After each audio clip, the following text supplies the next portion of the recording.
Hello again, everybody. This is Bobby Mills for theindependent.com. Zach Mayhew behind the camera and operating things. Today we have a special program for you. We're going to interview some special people and talk about the 10th anniversary of the Heartland Hoops Classic being staged February 11th at the Heartland Events Center. And of course, we can't do that without the originator and creator Tino Martinez over there, so I'll introduce the fellas from my left around. This is, of course, E-Dub, Eric Williams, one of my co-hosts every week, and the man, Tino Martinez, and there's Jim Langan over there on the end. We have some special guests from Hastings College. You'll remember Jake Hamburger. I'm sure Mr. Gabers will from high school days. Former Hastings St. Cecilia player, now assistant men's basketball coach at Hastings College, and the venerable Bill Gavers, former GICC basketball coach and now head men's basketball coach at Hastings College. So, this is a special time of year, Tino, and we're really, really proud to have this event in Grand Island. And why did you start this thing, and when? And of course, it's 10 years ago, but what gave the idea to start this thing that's lasted over time? Well, it's been since 2008, so we're in the 10th. This will be the 10th event that we've put on. Looking back in time, and I don't know if I could pinpoint a single reason for bringing it, or I know that the event center was built and available around that time. Coach Gavers and I went to an event called the Quest Center Shootout in Omaha at the Quest Center at the time, CenturyLink now, and we were sitting in the crowd, and there was some unique matchups there, and we had a lot of good basketball teams in our area at that point with Jake's teams at St. Cecilia. There were some Ravenna teams going through the state at that time, and other teams in the area were very good, and so we came up with the idea sitting there at the Quest Center to try to get one started, and we were able to do that, and it took off. It's more difficult than it seems. I remember you and I don't remember who was with us that day, going out just to feel things out at the event center, because it's just so difficult to get started. Were the logistics easy to do right away, or did you have to do a little talking to them? Well, it was a little talking. No one can remember that far back, but we didn't have a gym floor. We didn't have a floor to play on. Really? We didn't have a scoreboard. We didn't have. The event center was in its early infant stages.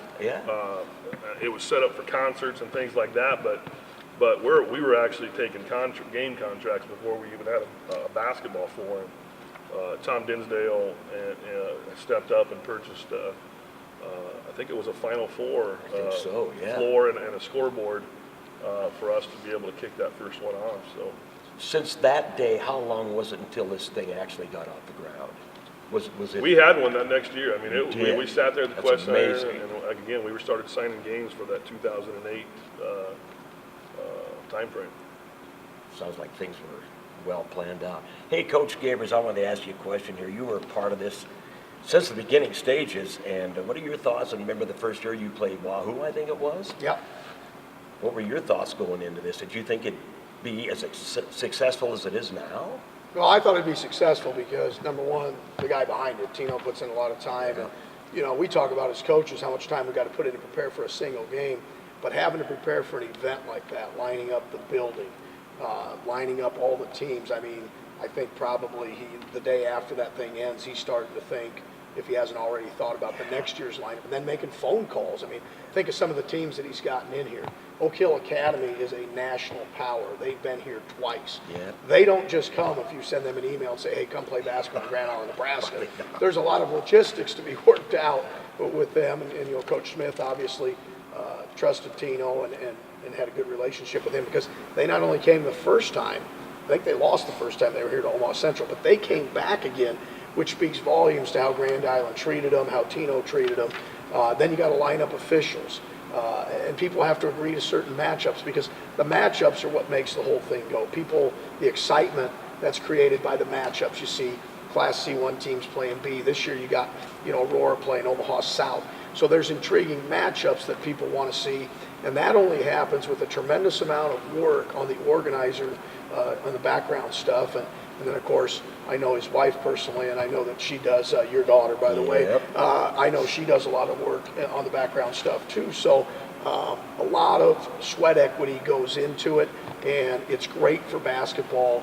There's a lot of excitement. Personally, for our players that year to play Wahoo, we gave up a home game, but we're more than willing to do it. Wow. Just because to be a part of a great event like that, because it's a special thing that anybody that plays in it, coaches in it, referees in it, attends it, will always remember. That's a good point. You know, and something else I think people do not realize is what the public foresees as a great matchup might not always draw a great crowd either, because some people just don't travel well. Some teams don't bring big crowds, but I think maybe Tino's overlooked that a couple times just for the sake of the game, and that speaks volumes, I think.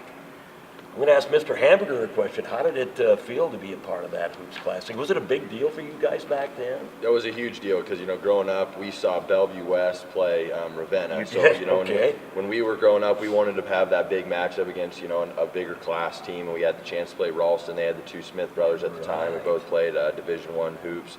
So it was a huge deal for us to play in an event center type atmosphere before the state tournament, which that was our end goal. So it gave us an opportunity to play on a big stage against a great team. It was a great game. So it was something that I'll always remember as a player. I still get together with my former teammates and we still talk about it. And so it was just a great experience for us. It gives small class teams a chance to play against a larger class team, which I think there's, sometimes they don't always like playing those because of the PowerPoints and whatnot. But as a competitor, that's what you want. You want to play. You want to be able to showcase your team's talents against other teams who are a little bit bigger in size, and so it's a great event. When you came into that thing, did it seem like pretty close to being a state tournament atmosphere, or was it anything like No, that? it did. It definitely did. Little things like having the standalone goals. That's something that they have at Devaney Center. That it's something that as a high school player, it's a great feel and it's a great environment. So it definitely did feel like a state tournament-like atmosphere. So it gave us a good experience as we led into the state tournament. I think it's held at a great time too. I think this is a great time to have it because it's a couple weeks out from the districts. It's 3 weeks out, 4 weeks out from the state tournament. So it's held at a great time as well. Do you think it helped St. Cecilia that year? Oh, 100%. Did it? 100%. Great. To play in a close game like that against, a high-profile team with high-profile athletes, it definitely, for a mindset as an athlete in a game like that, you learn about your team, learn about yourself in close games. So That's a valuable experience. I'll say thank you. Jimmy Langan, what about being a part of the officiating? I don't know how many years you've done it. I assume quite a few. What does it feel like to do it? Does it feel like it's a giant event Oh to you when yeah, you're out definitely is, and I mean it helps your credibility as an official. Actually, it really does. I mean, you go out there and you work a game like that, and people see you out there, and it probably helps you get contracts to work more games and et cetera. And so it really does help that. And I think most of the guys will travel a long way. I mean, I don't have to do that, but there's officials that'll travel from Norfolk and Lincoln, and just the opportunity to work that. And it's long enough, actually. I mean, there's guys I know that'll work 2 games in one day. I mean, so you could work that 11 o'clock game in the morning, and you might work a 7 o'clock game, a college game someplace else. Many guys do that. It is the same day as the district wrestling tournament. And as an activities director, I know that, there's guys that referee, but we got that going on. So you have to sell it to your school a little bit, that this is something that goes on. Because, sports are separate. They really are.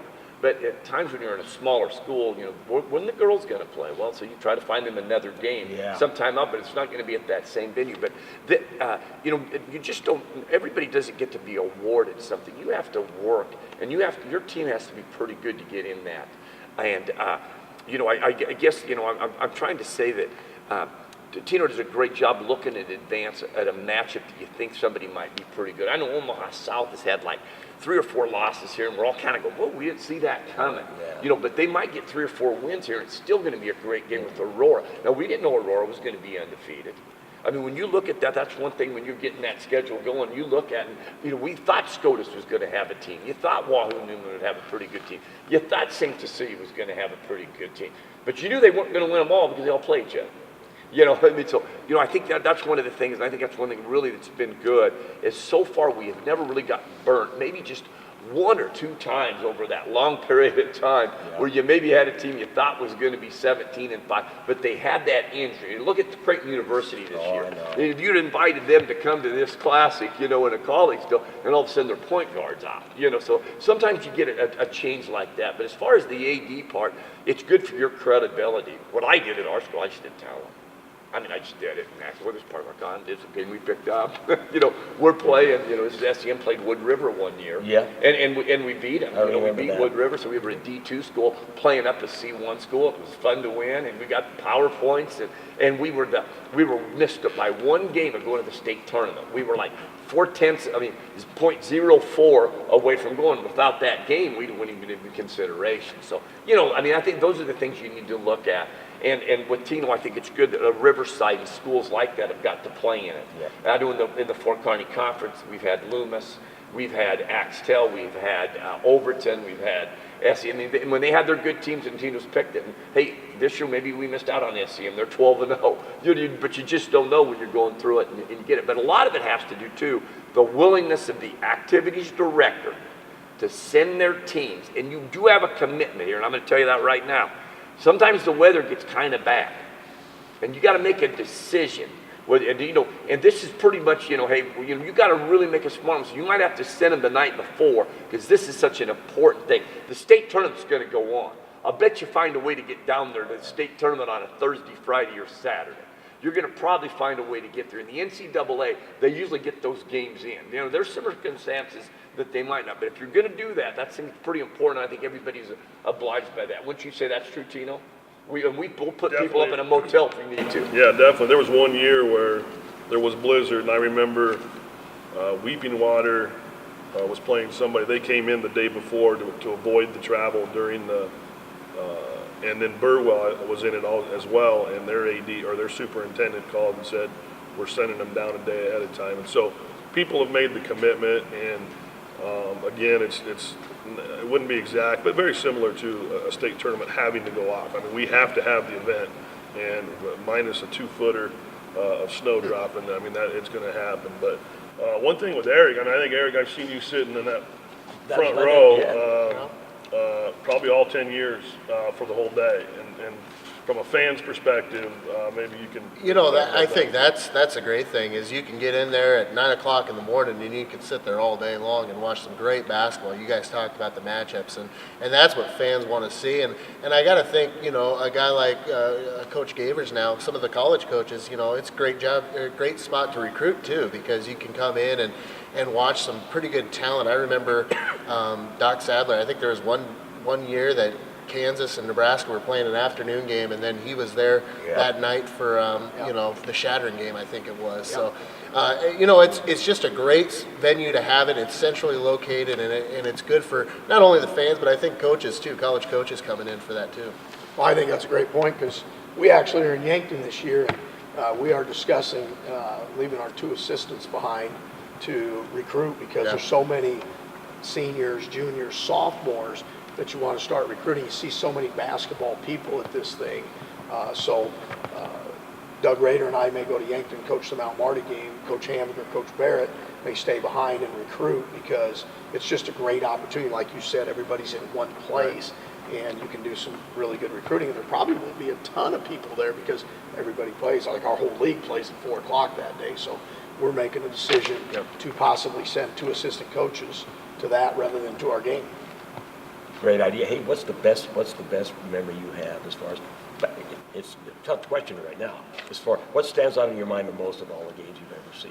And I know it's tough. And if you can't answer that, that's even better yet. I tell you, I got to think it was the Omaha Central Denver East game. That was just a great atmosphere. That place was packed.